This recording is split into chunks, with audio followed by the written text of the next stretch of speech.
আজকের ভিডিওতে আলোচনা করব মাদারবোর্ডের পিডাব্লিউএম সেকশনটা কিভাবে কাজ করে। তো এই মাদারবোর্ডটা হচ্ছে গিগাবাইটের Z390 সিরিজের মাদারবোর্ড। তো এই মাদারবোর্ডগুলোতে পিডাব্লিউএম সার্কিটের কথা যদি বলি তাহলে দুই ধরনের হয়, ফিক্সড হয়, নন ফিক্সও হয়। র্যাম অথবা চিপসেটের যে ভোল্টেজটা সেটা কিন্তু আপনার মানে ফিডব্যাকের মাধ্যমে, এটা হলো ফিক্সড পিডাব্লিউএম সেকশন। পিডাব্লিউএম সেকশনটা আসলে কেমন হয় সেই জিনিসটা আমি আজকে আপনাদেরকে ডিওস এর মাধ্যমে দেখাবো যে আসলে এটা অ্যাকচুয়ালি দেখতে কেমন হয় এবং কিভাবে কাজ করে।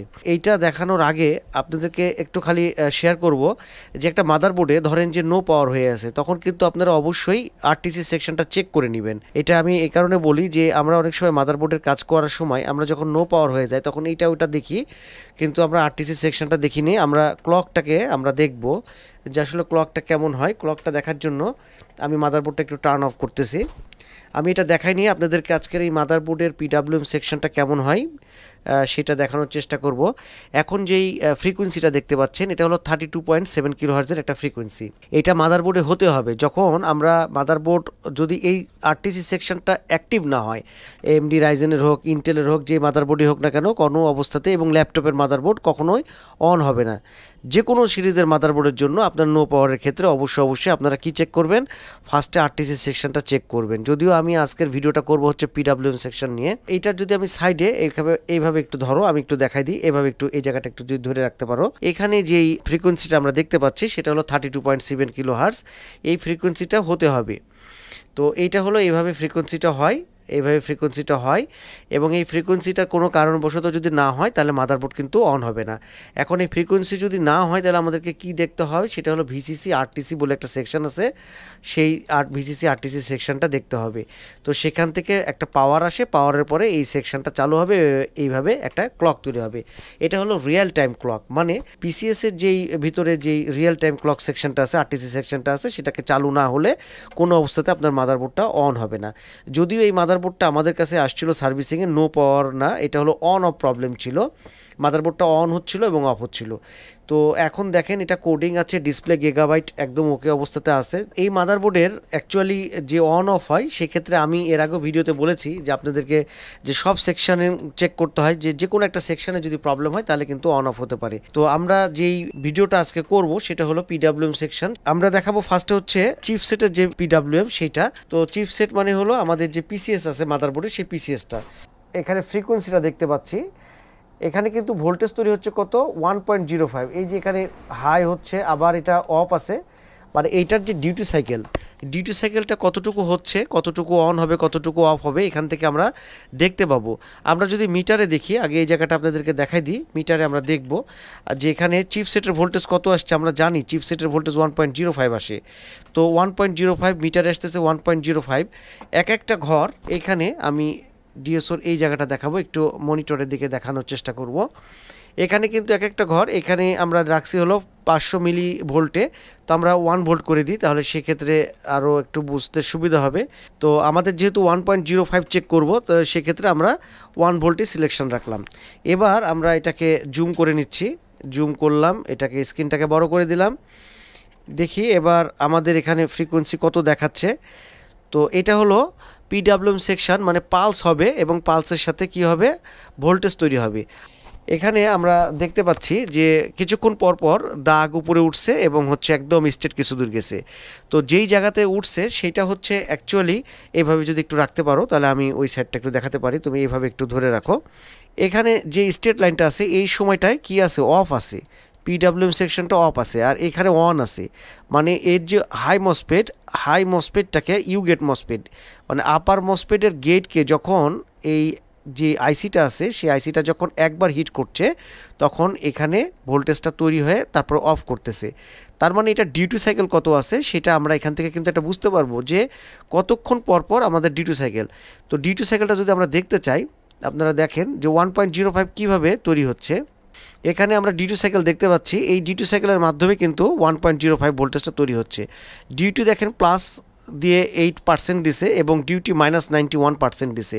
তার মানে হাই মসপেট যেটা আছে সেই হাই মসপেটকে 100 ভাগের মধ্যে 8% অন রাখতেছে, বাকি 91% অফ রাখতেছে, দিয়ে আমাদের 1.05 ভোল্টেজ চিপসেট পিসিএস এর যে ভোল্টেজটা লাগবে সেটা হলো আইসিটা তৈরি করতেছে।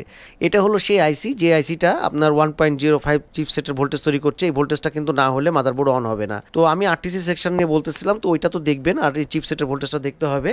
এটা হলো দেখেন 5 ভোল্ট ডুয়াল, মানে আপনার আফটার সুইচিং যখন মাদারবোর্ডটা অন হবে, সেই অন হওয়ার পরে এইটা হচ্ছে আপনার 2.2 রেজিস্টরের মাধ্যমে এটার ভিসিসি আসবে। ভিসিসি আসলে বুট হয়ে যাবে। সিপিইউ করে যে ভোল্টেজটা হয় সেটা কিন্তু নন ফিক্স পিডব্লিউএম সেকশন, মানে সিপিইউ আপনার এসভিআইডির মাধ্যমে ও ভিআরএম চিপকে বলে দেয় যে ওর কত ভোল্টেজ লাগবে। সেই অনুযায়ী CPU core IC VRM chip আপনার high gate upper MOSFET lower মসফেটকে হাই অন অফ করতে করতে আপনার হচ্ছে সেই ভোল্টেজটা 1.8 1.7 এই ভোল্টেজটা তৈরি করে।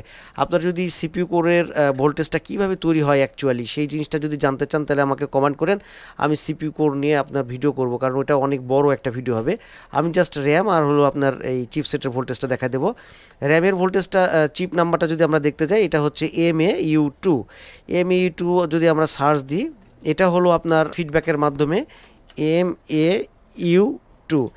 এটা তো দেখেন একই আইসি ব্যবহার করা হয়েছে, যেটা আপনার চিপসেটের আইসি 1.05 ভোল্টেজ যেই আইসিটা দিয়ে ব্যবহার করতেছে, যেই আইসি নাম্বারটা ব্যবহার করছে, র্যামের ভোল্টেজটা কিন্তু একই আইসি দিয়ে ব্যবহার করতেছে। র্যামে ভোল্টেজ কত লাগে, র্যামের ভোল্টেজটা আমরা দেখব। র্যামের ভোল্টেজটা এই প্রপটা রাখতেছি, র্যামের ভোল্টেজটাই শুধু আপনাদেরকে দেখাই দেবো এবং এই পিডব্লিউএম সেকশনটাও দেখাবো। এগুলো ফিক্সড এবং এগুলো ফিডব্যাকের মাধ্যমে আপনার হয় 1.2 ভোল্টেজ DDR4 র্যামে আপনার হচ্ছে তৈরি হয়। ভোল্টেজটা কিভাবে তৈরি হচ্ছে সেটা আমরা দেখব। এখানে যেই আপনি ভোল্টেজটা দেখতে পাচ্ছেন, এটা কিন্তু 1.2 ভোল্টেজ হচ্ছে কিন্তু পালসের সাথে। তো এখানে আমরা যেই ভোল্টেজটা দেখছি, দেখেন এখানে ওই একই আইসি দিয়ে আপনার 1.2 ভোল্টেজ তৈরি করা হচ্ছে এবং এভাবে পালস হচ্ছে এবং কতক্ষণ অফ থাকবে এবং কতটুকু অন থাকছে এখান থেকে আমরা দেখতে পাচ্ছি। এটা ডিউটি সাইকেলটা যদি আপনি দেখেন তাহলে এটার কত ভোল্টেজ তৈরি হবে ইনপুটের ভিসিসির সাথে হিসাব করলে কিন্তু এটা খুব সহজে বের করা যায় যে এখানে 1.2 ভোল্টেজ হচ্ছে, কত ভোল্টেজের ইনপুট আছে। একই আইসি দিয়ে এই কাজটা করা হয়। তো এটা হলো আপনার মানে ফিক্সড পিডব্লিউএম সেকশন আপনার র্যামের ভোল্টেজ। এবং এইটার এখানে যদি আউটপুট দেখেন, এখানে লেখা আছে VDDQ মানে 1.2 ভোল্টেজ এবং এখানে দেখেন একটা হলো হাই মসফেট আর দুইটা লো মসফেট ব্যবহার করছে। আইসি কিন্তু সেম RT8120 এবং চিপসেটেও কিন্তু এই একই আইসি ব্যবহার করা হয়েছে। তো দুইটা একই আইসি দিয়ে একটাতে 1.2 এবং একটাতে 1.05 দুইটা ভোল্টেজ তৈরি করা হচ্ছে। এটা হলো ফিক্সড এবং দুইটাতে দেখেন ফিডব্যাকের মাধ্যমে হয়েছে। আর ভিআরএম চিপে কিন্তু ফিডব্যাকের মাধ্যমে হয় না। ভিআরএম চিপে কীভাবে হয় সেটা যদি আপনারা জানতে চান তাহলে আপনারা কমেন্ট করেন। এই মাদারবোর্ডটা হলো Z390 মাদারবোর্ড, এটা রংপুর থেকে মাসুদ ভাই আমাদের কাছে পাঠাইছে। তো এই মাদারবোর্ডটা আলহামদুলিল্লাহ একদম ওকে অবস্থাতে এখন আছে, আমরা আশা করি এটা কালকে পাঠাই দেব। মাসুদ ভাই পাঠাইছে রংপুর থেকে, এখান থেকে আমি একটু মেমোটা দেখাচ্ছি। এই যে রংপুর থেকে আমাদের শপ অ্যাড্রেসে পাঠাইছে Z390 মাদারবোর্ড, প্রসেসর আছে i5 9 জেনারেশনের এবং J স্কিল র্যাম দিছে। মাদারবোর্ডটা এই বক্সে করে সুন্দরবন কুরিয়ারের মাধ্যমে আমাদের কাছে পাঠাইছিল। মাদারবোর্ডটা দেখেন আলহামদুলিল্লাহ এখন একদম ওকে অবস্থাতে আছে। তো এই মাদারবোর্ডের দুইটা আমি সেকশন আপনাদের সাথে আলোচনা করলাম, একটা র্যামের পিডব্লিউএম এবং চিপসেটের পিডব্লিউএম, যেগুলো হলো ফিক্সড ফিডব্যাকের মাধ্যমে তৈরি করা হয়। আর সিপিইউ কোরের যে ভোল্টেজটা সেটা কিভাবে তৈরি করা হয় ওটা জানতে চাইলে আপনারা কমেন্ট করেন, তাহলে সেটা আমি অবশ্যই আলোচনা করব।